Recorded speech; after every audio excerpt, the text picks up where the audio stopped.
si Tamer Raslan, ang pusher ko ng SSS. Diba? Nadadagdagan yung pusher natin eh. Hindi. Umorder siya sa akin ng 20 pieces nung nakaraan, tapos nag-reorder siya sa akin ng 20 pieces ulit.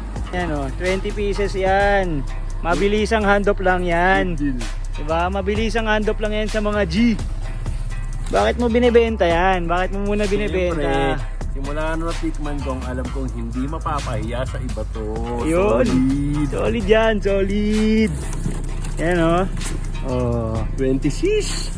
26 yan para sa mga tropa. Mga tropang SSS, andito na yung pusher ng SSS. Let's go! Kung sino yung gustong rumoksi sa akin dyan, gumet, patikim nyo na sa hood. Diba? Hindi naman kayo ipapahiya eh.